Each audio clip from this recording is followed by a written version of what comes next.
Welcome back to my channel, and now my room. I need to work on having better intros.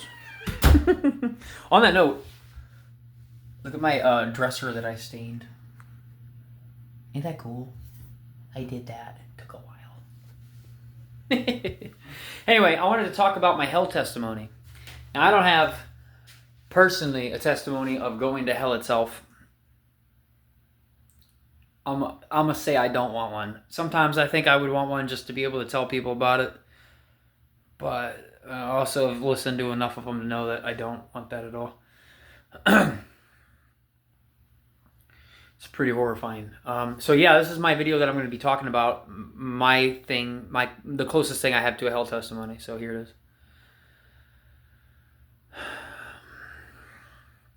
When I met God on a mountain, this was in January 27th through 28th, you know, because it was at night, 2021. When that happened, a lot of the things that I hear in hell testimonies, I haven't listened to a lot of heaven testimonies, but a lot of the things I hear in hell testimonies happen to me. High amounts of awareness. You just know things. When you like enter the realm of the spirit, you know things. And when I was in my car and demons showed up, I like to say it was the devil, and there's reasons why I think it's the devil, but I'll give credit to, or I'll give doubt to that and say it was just demons. I watched demons manifest through a person. If it wasn't the devil, I'll say I've watched demons manifest through a person, like the movie The Exorcist. So I saw that in person. The hatred from these things are so fucking horrible. Words cannot describe, movies don't do it any justice.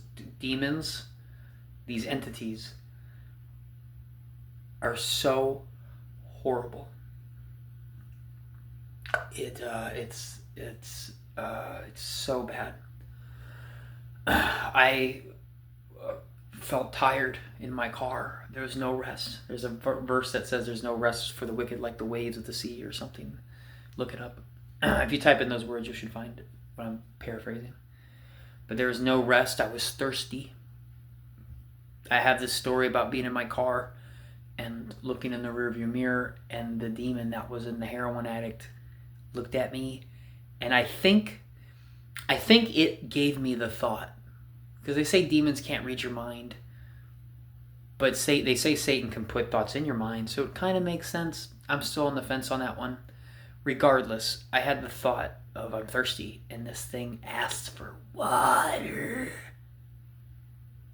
And because I was dumb and still was thinking that the person in the back seat could be in there somewhere, I gave him my water, and it drank water and then into the water and then smiled and handed it back to me. So I was thirsty. The smell in the car is putrid. She puked and pissed all over herself. A lot of the hell testimonies that I hear, you can't breathe. I can breathe, at least. You can't breathe. You're thirsty beyond imagination. You're sleep deprived. It's just ever increasing pains in all these directions. So I actually had like hell kind of come up in that car. This video I'm not trying to make long, so I'm going to just get to another part. So that happened to me, and fast forward a couple of months, I was in the hood of St. Louis. Ended up having sex with this chick outside of marriage. She was like played with tarot cards, and unfortunately I'm still in astrology now in some kind of ways. I can't really, I'm still kind of praying on that one, but tarot cards, astrology, and all that kind of stuff. We were in a lot of witchcraft. And I remember I was living in the basement of this house, and I had these demons.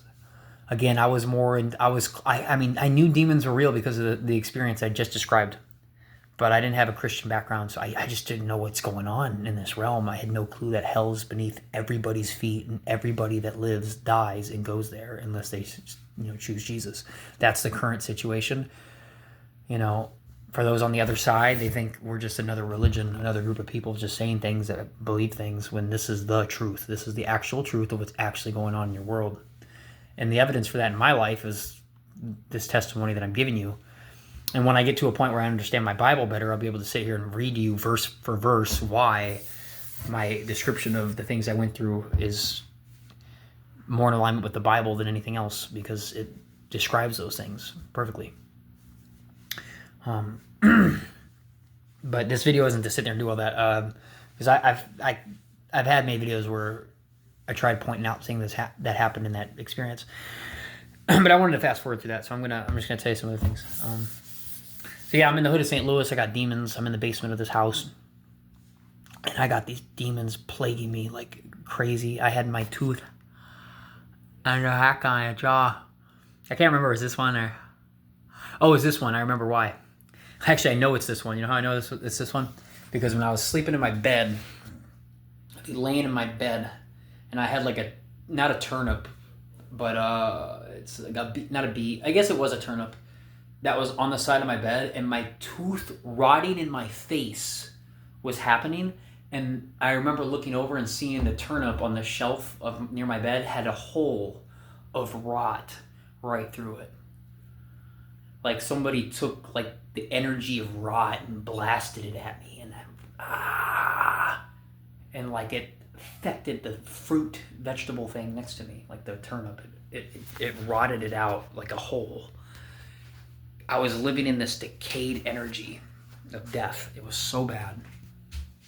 And I'm living in the hood, so demons are running through people all around the street. I have so many stories in this house. So brutal. But yeah, it says in the Bible that there will be a weeping and a gnashing of teeth. And I can tell you for a fact, the worst pain that I've ever gone through on earth was during this experience. And I know that hell is that multiplied by hundreds of thousands. So it's just interesting, because I've gone through the no sleep, thirsty, weeping and crying. I was just sitting and crying and crying and crying. I just let the pain end. It was so bad. It was literally hell energy in my life. And I remember I'd have demons manifest it's gonna be so crazy to explain, but I could feel where they were in the house. Like, this is a ceiling that goes up to the first floor because I'm in the basement, and then there's the second floor. Well, ironically, this house is kind of similar to the other house that I'm describing. When I was in the hood of St. Louis, I was in the basement, 2 floors up. You could hear demons walking 2 floors up in the abandoned part of the second floor. So it was abandoned. You could hear them walking all the time, and when they would manifest, even though you don't physically see anything, just like if there was a person at that door frame and they were talking to me, you know how like if you were in a room and you're not looking at a person, but you know where in the room they are, and you think you know where they are because they're making noises. It's probably like the usual one, hey, Jerry. Oh yeah, what's up? You look over because you know where they are. I could tell that these demons were like 10 feet up, 10, 11 feet up. Like the walls and the ceiling didn't even exist. They're like this distance. They're at a distance. If there was one behind this wall, I would be able to feel exactly where it was per inch behind the wall, because the demonic evil presence is so strong. I've also heard in testimonies of people that gone to hell that the darkness is alive. It's like alive. It like grabs you. That happened to me too. Besides the story I just said about being on the mountain, it says, for those who walk in darkness have seen a great light. For those who dwelt in the land of the valley of the shadow of death, a light has shined upon them. It says in John that God is light. Therefore, if you go to hell, the opposite of light is darkness. So hell is all the absence of what God is. God gave you breath. There's no air in hell. little little joke because my video cut out and the last thing I said was air. But on that note, I'm so totally happy to be able to breathe air right now. So I think about that a lot. Anyway, I'm going to continue where I was leaving off. I took a walk since the last moment that video cut out, so I was around town for a second. But I rewatched my video, and yeah, best place to start, I guess, because I was trying to lead into the darkness thing. So here we go.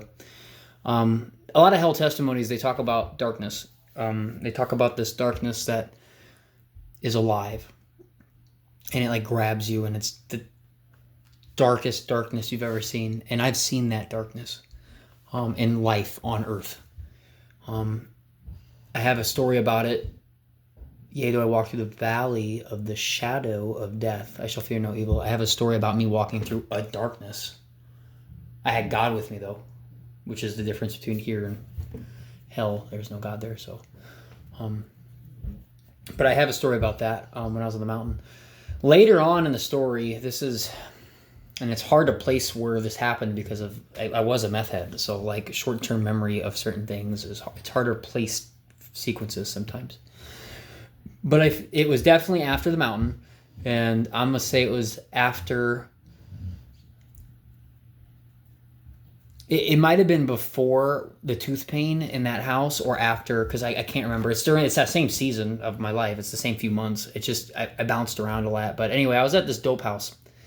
I was at this chick's house, and she lived in a trailer next to the woods, and a lot of crazy stuff happened there. I'm gonna be honest with you. Some of the stuff I can't even explain now, but which really makes me question, what is this place? Like, what is this realm? You know, you got mainstream science today kind of lying to you about how things work, and things don't work that way at all. Anyway, but yeah, so. Yeah, I'll never forget, I was outside, and I walked up to the wood line. And normally, I'm a very feeling-based person, and I have this gift of being able to sense things. You know, it doesn't help that I know my astrology chart, so I could literally explain why that is, but regardless, the way I'm built, I'm able to feel things, very sensitive to that. Normally, if I walked up to the woods anywhere at night, I would have the ability to kind of comb my feeling ability through the area ahead of me. It'd be like a way of knowing what's there. I would argue that everybody to a degree has this ability. I'm telling you that I know what it's like to be looking out at this woods where the trees are right here and there's a wall. There was like a wall of darkness that I could feel ahead of me. It was intimidating. I think the darkness of hell was making its way up. This is during the same time period where I'm sitting there and I got that chick I was describing doing a tarot reading, and you could coming out of her voice. And the chick's house who we were in like looked at me and she could hear it too. So that, you know, more confirmation that these things are real happening in my life. Yet because of the programming of public schools and so on, Satan's little kingdom down here, it's so hard to grasp that this is what's really going on in this world. So that's that. I wanted to bring up that particular moment. It is I'll never forget it. Like, I just remember being there looking at the woods thinking that I should have like a presence ability here, but there isn't. There's like a wall of a void. There's like a dark void that's there and aware. There's like an awareness out there that's keeping me from being able to be aware. So. Anyway, horrifying. And then here's the coup de grace. I don't even know what that means. I just wanted to say it. The coup de grace.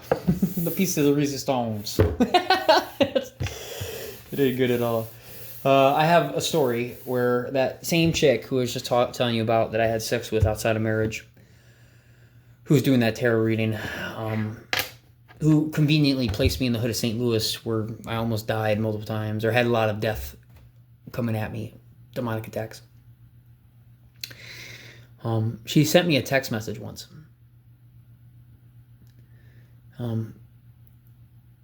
It was her and her husband. She ended up marrying the guy next door. She was dating. Imagine you're dating a chick, and then you find out that not only is she cheating on you, but she married the guy next door who also happens to work at the same job at the gas station that you work at. So you have to go to work knowing that the chick you were dating is now married. Let alone cheating on you, married to this other guy out of nowhere. Demonic rituals mocking God and such things. With the puppet, the person, being totally unaware. Because demonic possession gets to a certain place where it's really not them anymore. It's very scary. I myself have been in the process of becoming one of those people. It's horrifying. Anyway,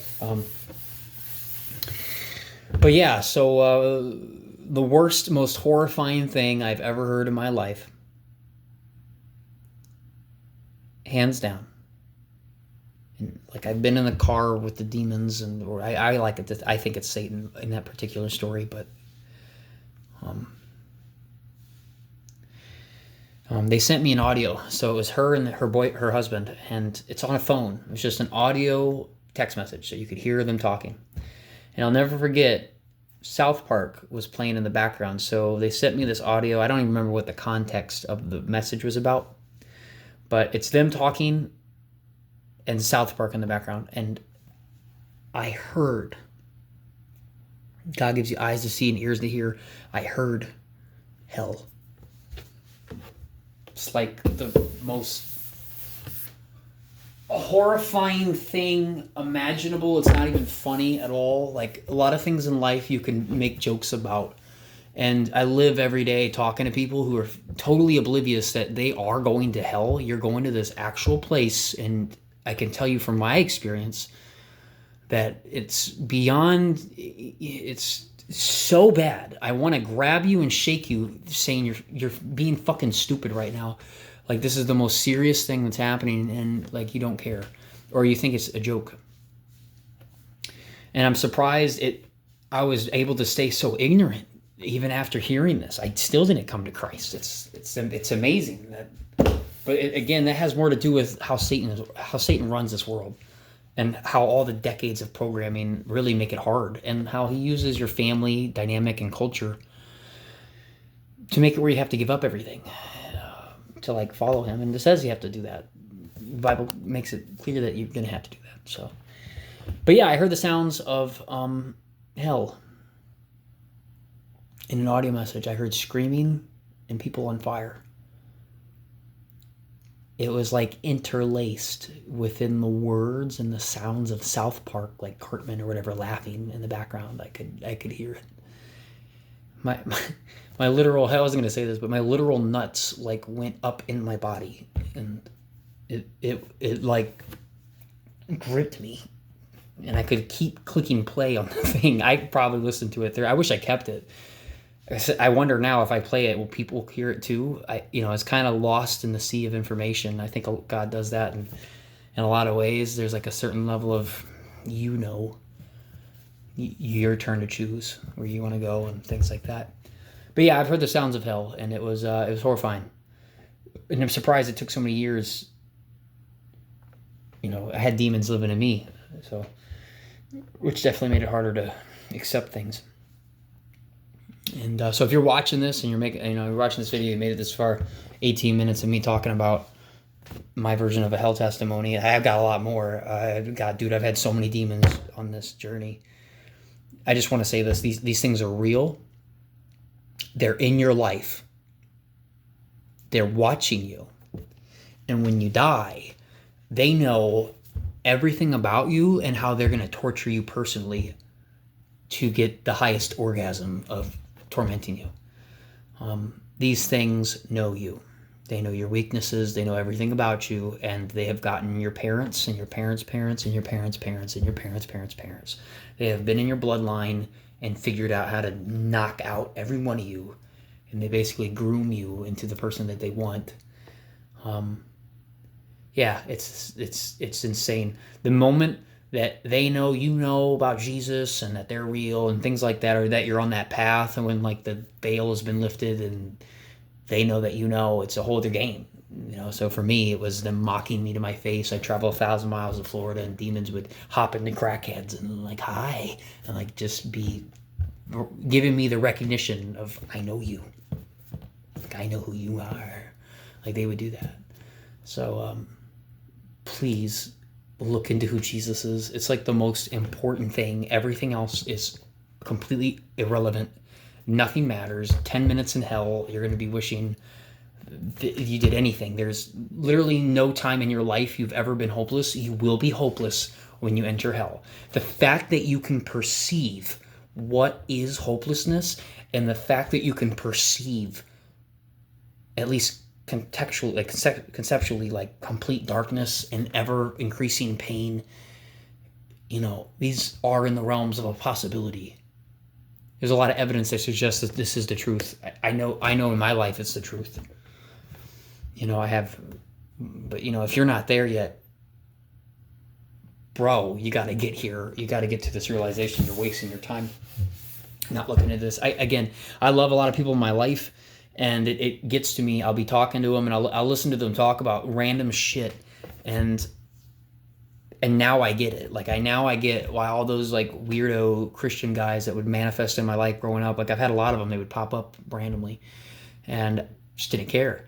I was living my life enjoying it. It's like the little amounts of hell that has boiled up into my life, being in that car, smell of rot, horror looking at me through the glass rearview mirror, hatred, pure hatred, the most malevolence you can imagine. You can't imagine it.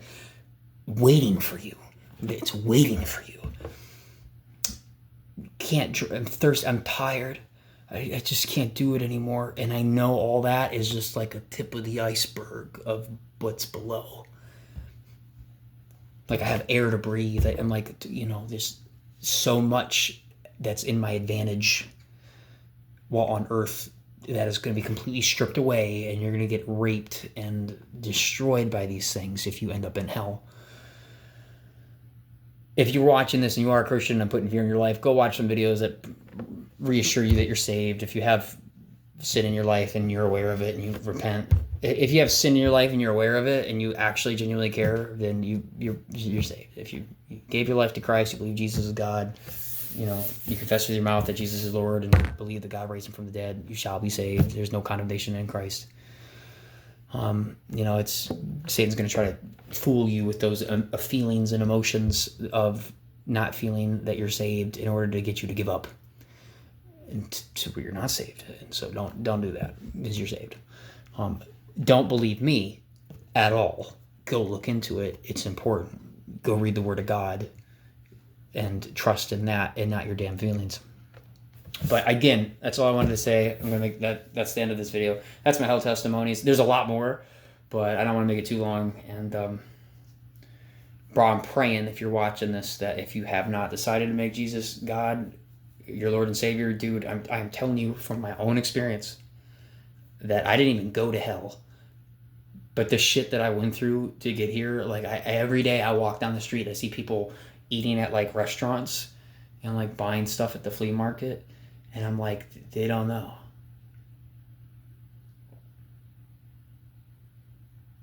They're oblivious. They have no clue the forces waiting for them. They're going to have a personal hell, custom made by these things. These things are so horrible. You will stop hating on God if you ever meet these things, like see the true colors of these entities. You'll realize why God created a place for these things. They're so bad. Would have wished it on my worst enemy. 1441. I'm gonna go. I love you guys. God bless.